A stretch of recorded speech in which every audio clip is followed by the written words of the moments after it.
Good evening, sir. Good evening, ma'am. My Good. presentation topic is the analysis of cabinet expansion by Modi ji. The much awaited Union cabinet expansion of Prime Minister Narendra Modi has taken place. Second term has finally in one of the biggest ministry expansions in Indian history. 36 new ministers have been inducted, 7 promotes to cabinet rank, while 12 sitting ministries have been shown the door. Modi in the second inning, at a time when India is at a critical crossroad during the COVID-19 pandemic, is building a fresh team which will lay the foundation of new India and of course will help the BJP in 2024 general elections. Modi is running his cabinet like a corporate chief executive officer, carried out a performance of various ministries over the past few weeks. The ministers were evaluated on key feature performances like vision, mission, objectives, targets versus action plan, impacts, communication, and outreach. Former Prime Minister Manmohan Singh has introduced RFD results framework document to evaluate the performance of his cabinet collages, but had to slave it after some ministers opposed such evaluation. Modi, however, adopted this people-centric performance approach, giving it his personal touch. He believes that transparency and accountability are two cornerstones of any people, government, and feedback from them improves public participation in decision making. 12 of 53 ministers who were found lacking were asked to put in their papers. 7 of 53 ministers were scored well in the evaluation, have been evaluated. After the July 7th expansion, the union minister will now operate at 95% capacity with just 4 positions vacant. 12 are set to leave. The Yeah. mishandling of COVID-19 second wave, which infected the government image and led to a dip in Modi's popularity rating, has probably cost Health Minister Harshavardhan his job. The cabinet reshuffle clearly shows that Modi has taken feedback from all stakeholders and has responded to public opinion. Through his through this, he has also given a message to the new inducts that they need to deliver.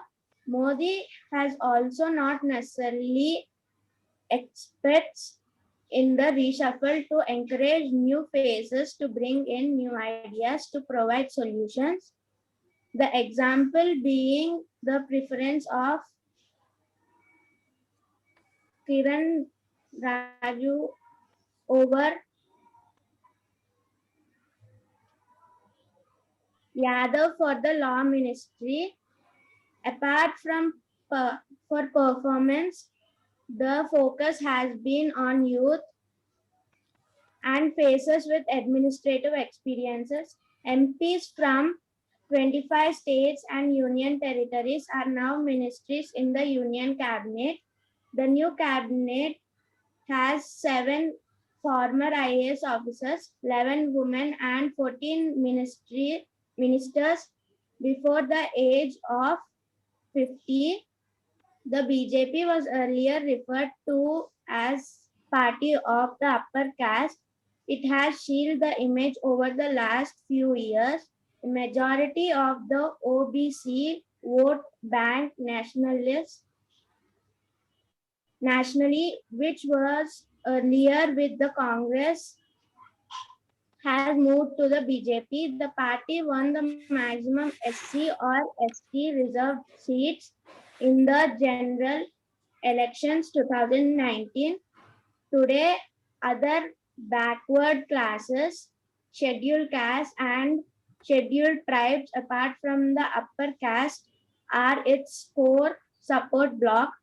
The expansion gives due weightage to people from the communities and the image of the party as the champion their causes. Thank you. Yashwini, all of you, for each one of you, I will have a question on this subject. For the first question for Yashwini, Yashwini, you open your video. Yes, sir. Why, whether there is any ceiling for employing these ministers? You can have 100 ministers. I did not go through it, sir. Any other person who can tell? Sai? Sir, 10% of his total MPs, 10% of his total MPs he can accommodate as a minister. Both Lok Sabha and Rajya Sabha or only Lok Sabha? Only Lok Sabha, sir. It is not 10%, it is 15%.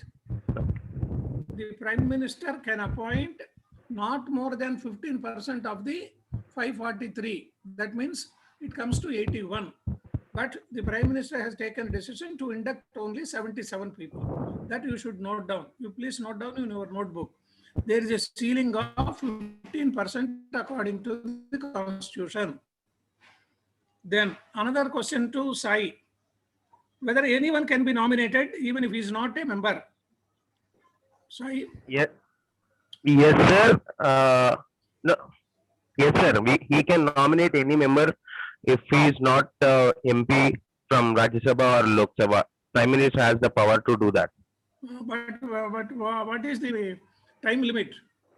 For only 6 months. Post that, he should be anywhere contest in elections. He need to be win on that election, sir. Yeah. Either he should win an election or can be nominated to Rajya Sabha. Rajya Sabha. There is no need for any Lok Sabha election, even if he is nominated by Rajya President of Sabha. India or through the other assembly constituencies, he can continue as a minister. For example, recently in Uttarakhand, the government chief minister, he has to resign because he was not able to win from any assembly constituency within a period of 6 months. So the BJP government has taken a decision to remove him from office and a new gentleman has taken over.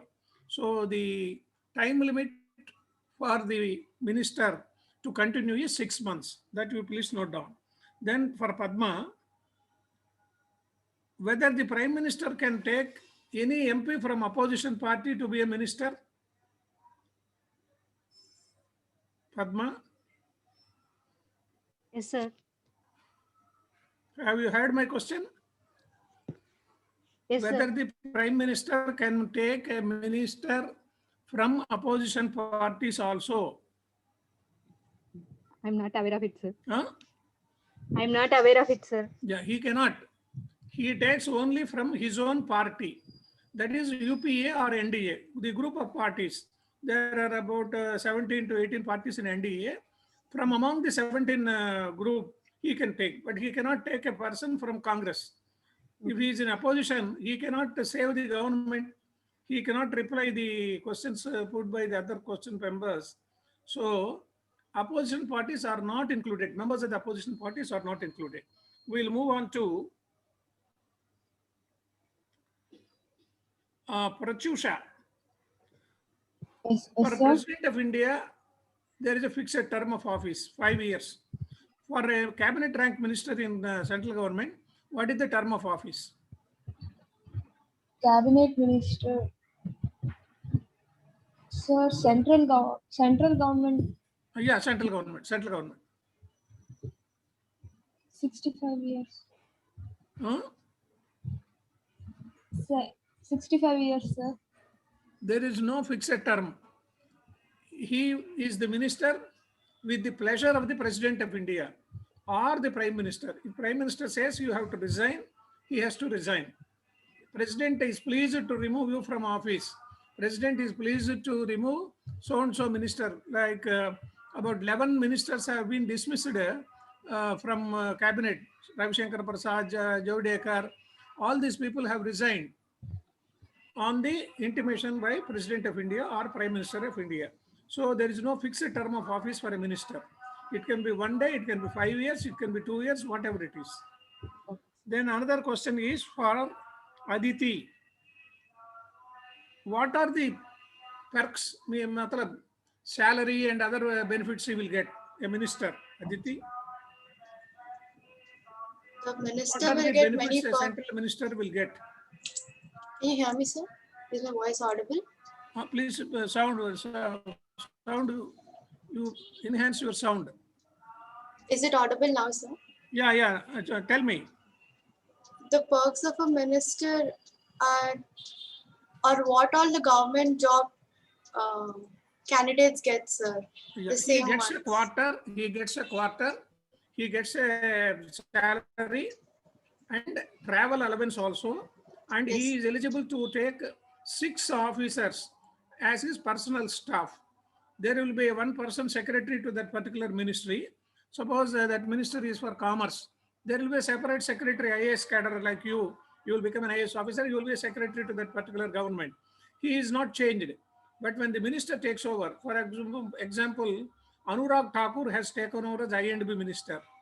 He can take 6 persons as his personal staff, PS, additional PS, OSD like that, and he is entitled for cars, all the benefits, and type 7 bungalows. Very huge bungalows are there, and a salary of more than 2.5 lakhs. And other traveling allowances, and he is eligible to travel by flight. All these things are there. They are known as perks, prerequisites. These are known as. Then Perli, for a minister, who issues the appointment order?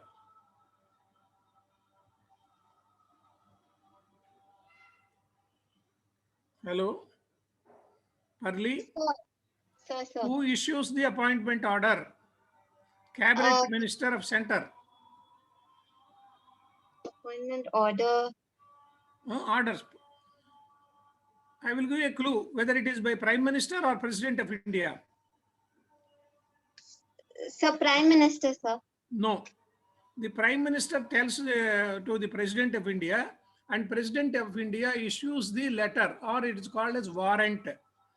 So the President only is authorized to appoint, not the Prime Minister. But the Prime Minister suggests the names suggested by the Prime Minister are invariably taken.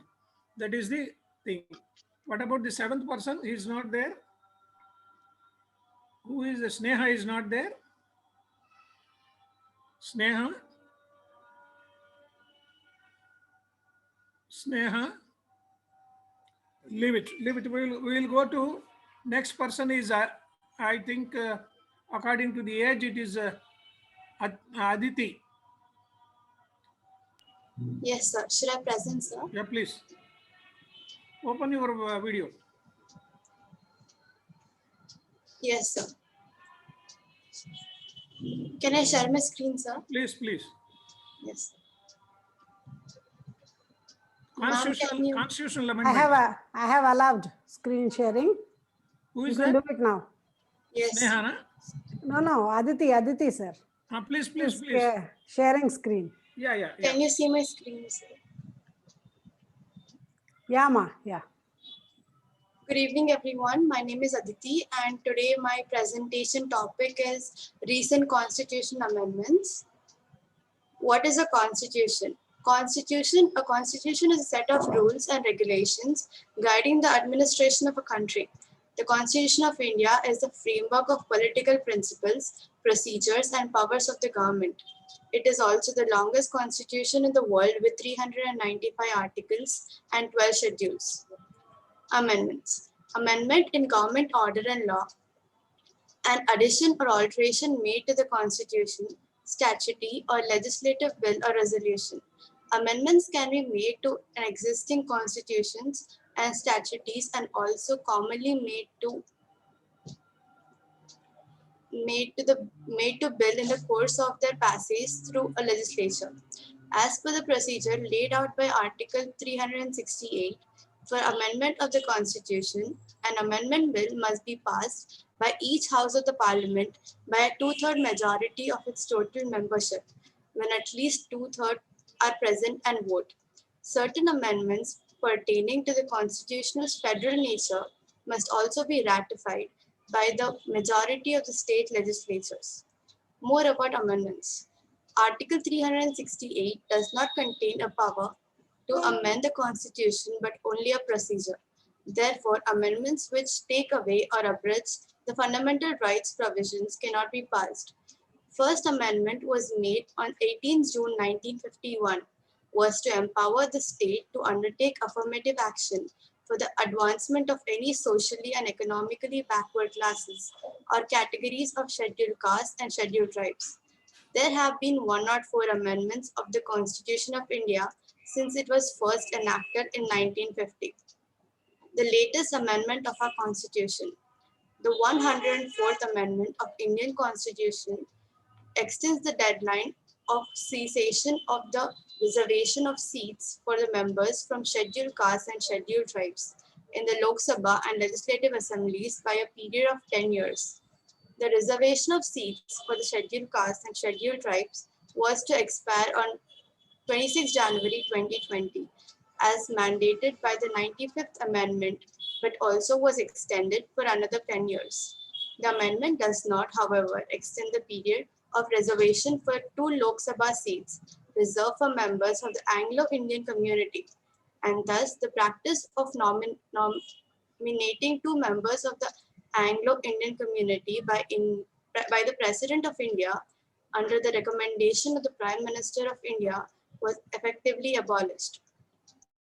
The legislative history of the new amendment. The Constitution 104th Amendment Bill 2019 was introduced in the Lok Sabha on 9 December 2019 by Ravi Shankar Prasad, Minister of Law and Justice. This was done under the Prime Minister Narendra Modi. The bill brought to amend Article 334 of the Constitution. The bill was unanimously passed by the Lok Sabha on 10 December 2019 with 355 votes in favor and 0 against. The bill was then tabled in the Rajya Sabha and was also passed unanimously on 12 December 2019 with 163 votes in favor and 0 votes against. The bill received assent from the President of India, Ramnath Kovind, on 21st January 2020 and was notified in the Gazette of India on the next day. The amendment came into effect on 25th January 2020. Yes, sir. That's it. Thank you, Aditi. Yes. I have a question to you, Aditi.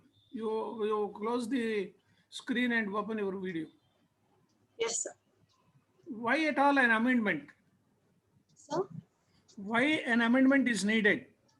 Sir, because the changing times also require changing laws and articles, sir, because people change and we need to make laws according to the people's requirements. Yeah, very correct, very correct.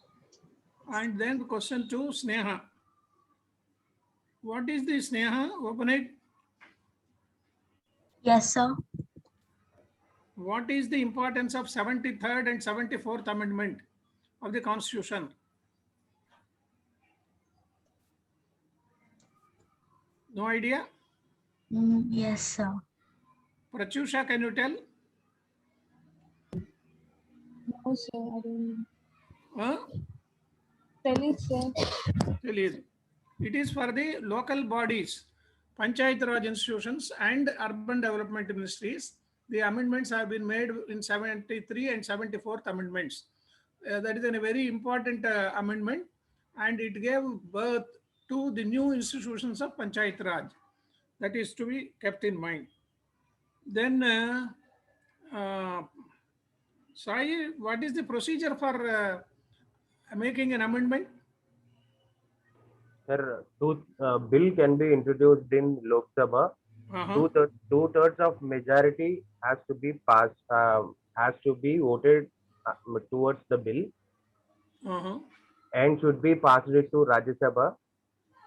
Half of the votes to be voted for in Rajya Sabha. Then it will go to assent to President, and then it will be made as act. Yeah, right. Padma? Padma, Yes, sir. whether president can reject an amendment? Yes, sir, he can. Yeah, he can turn down and send it for rethinking. He cannot right now reject the procedure. He can say you revise it or you make amendments or whatever it is. Normally it is like that. So he cannot reject. He doesn't have the powers to reject. Then comes what is an ordinance and what is an amendment? Pratyusha, can you tell? So amendment means passed by the law, sir. Ordinance ante When a bill was not introduced due to the lapse of parliament or due to the non-convention of the parliament, the president can issue an ordinance, and later within 6 months, the ordinance should be approved by the parliament. That is the amendment. Whereas the amendment is, it is for the constitution. So for the constitutional amendments, similarly, the bill is to be introduced, but they cannot issue an ordinance. That is the difference. Now we will go to Sneha. She was not available earlier. Sneha, you please tell your subject. Sir, my topic is women empowerment. నీదేంటి నీ video రావటం లేదమ్మా? Yes, sir, I'll just turn it on. Then now am I visible? Please. Yes, sir. Good evening, everyone. I'm Sneha, and my presentation topic is women empowerment. Women empowerment can be defined to promote women's sense of self-worth, their ability to determine their own choices, and their right to influence social change for themselves and others. It is closely aligned with female empowerment, a fundamental human right that also keys to achieve a more peaceful, prosperous world. Women empowerment and promoting women's rights have emerged as a part of major global movements and is continuing to break new grounds in recent years. Days like International Women's Empowerment Day are also gaining momentum. Girls and women continue to face significant challenges all around the world. Women are typically underrepresented in power and decision-making roles.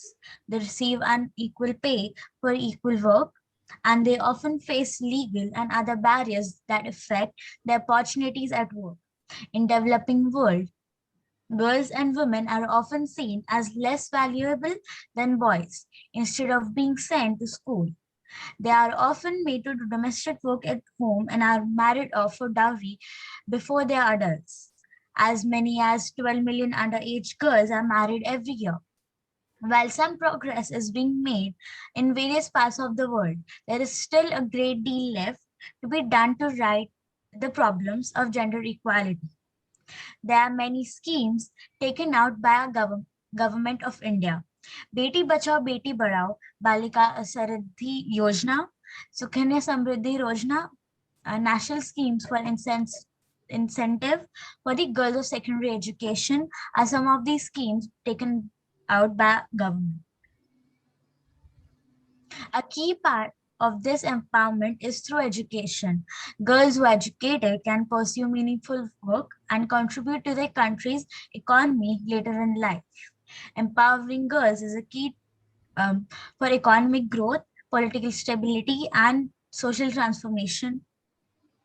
Thank you. That's it, sir. Thank you. Who is the present minister? Sir? Who is the present minister for women and child welfare?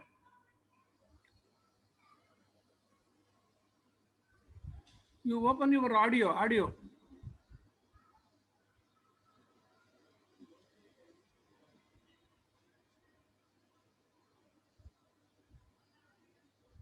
No idea?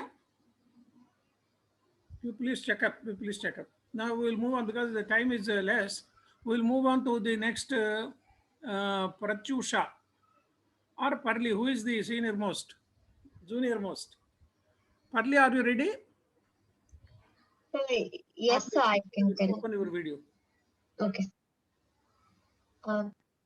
Please. Good evening, sir. So my topic is the Finance Commission, and Finance Commission is a constitutional body for the purpose of allocation of certain revenue resources between the union government and the state government. It was established under the Article 280 of the Indian Constitution by the Indian President. A finance commission is set up every 5 years by the President of India under this same Article 280, and its main functions are, firstly, it is to recommend how the union government should share taxes imposed by it with the states, and the commission also, secondly, it also lays down rules by which the center should provide grants in aid to states out of the Consolidated Fund of India. And thirdly, it is also required to suggest measures to increase the resources, and also also for the supplements of states and its panchayats and municipalities. So it is presently the 15th Finance Commission. Is the chief of it is Mr. Nand Kishore Singh. That's it, sir. What is the term of office for them? 5 years, sir. 5 years. Normally, what are the recommendations they will give? They will. What are the recommendations they will give? Recommendations, sir. About to increase the resources and the supplements for the panchayats and municipalities, sir. Yeah. For Aditi, the Minister for Women and Child Welfare is Smriti Irani. She is continuing. Earlier also she was the minister. All of you please note down. At least you should know 6 to 7 ministers' names: Finance, Home, Defense, External Affairs, Women and Child Welfare, Social Justice.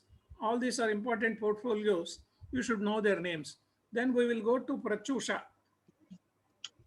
So,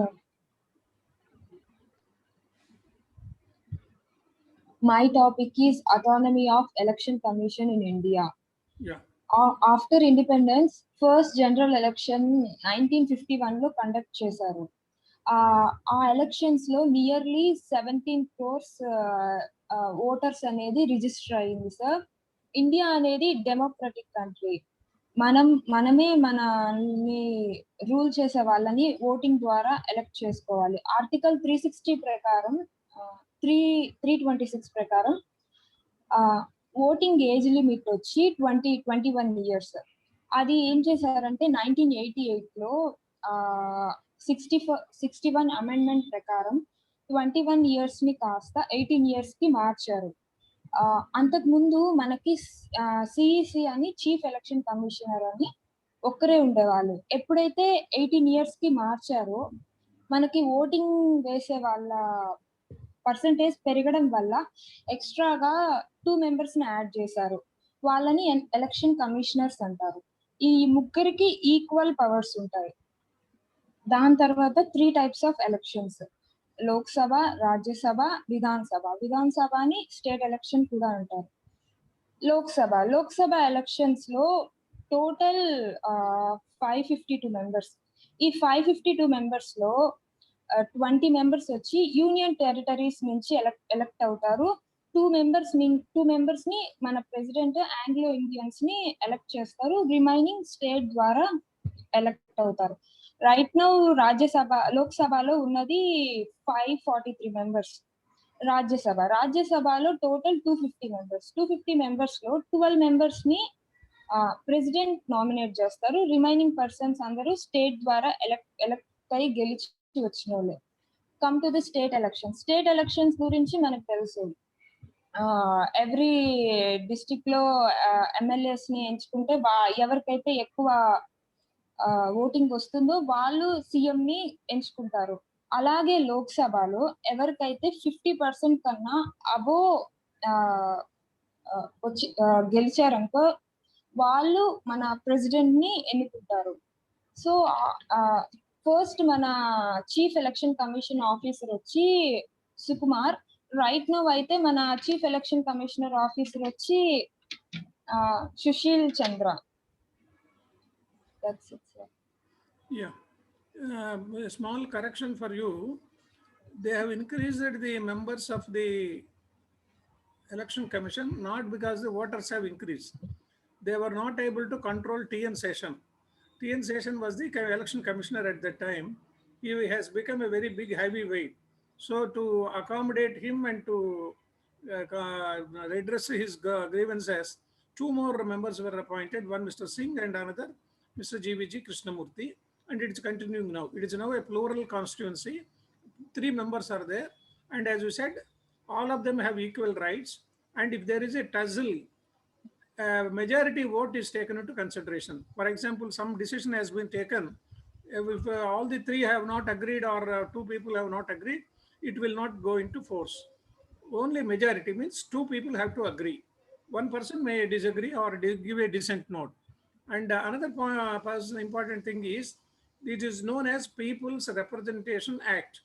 According to that act only, the election commission has started and the elections are now in vogue. I will ask a question to Parli. Parli. Sir, yes, sir. Whether it is possible to conduct elections simultaneously for Assembly and Lok Sabha. There was a proposal. Is there any problem? I think Earlier, up to 77, no, sir. both the Assembly and Parliament were conducted at the same time. Now the expenditure has gone to such an extent, we are spending more than crores of rupees for the election conduct. Today, Lok Sabha election is there. After 2 years again, Assembly election will come. Whether we can make it Gemini election lo antunnaru vallu. Election for both Lok Sabha and Rajya Sabha. Parli can tell, or Padma or Sai Charan. Is there any? No, sir. Sir, proposal were there for Jamali elections to be coming on in front because of revenue expenditures which was there. They are not able to do that, and also manforce was there. One of the criteria which we can look into that. Because of that, they were postponing these elections, Jamali elections. Yeah, most of these states have conducted elections recently. Suppose that act comes into force, then these people will be losing their 5 years term, and it is very difficult to have 32 assemblies running at the same time of a same period. It takes a lot of energy, and it may not be suitable for the country like a federal government, which we are having.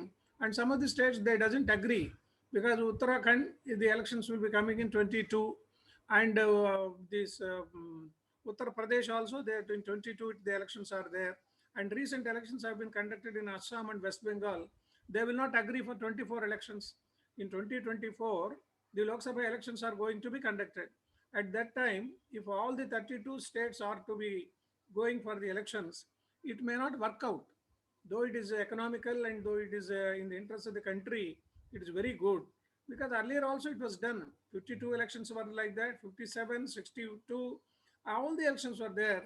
But at the time of 77, when Madam Gandhi, she has imposed emergency in 75 and 77 elections were there. And Janata Party took over in the 77 elections. Out of the 42 constituencies in Andhra Pradesh, only one Janata Party member was elected. Who was that? Anybody can say?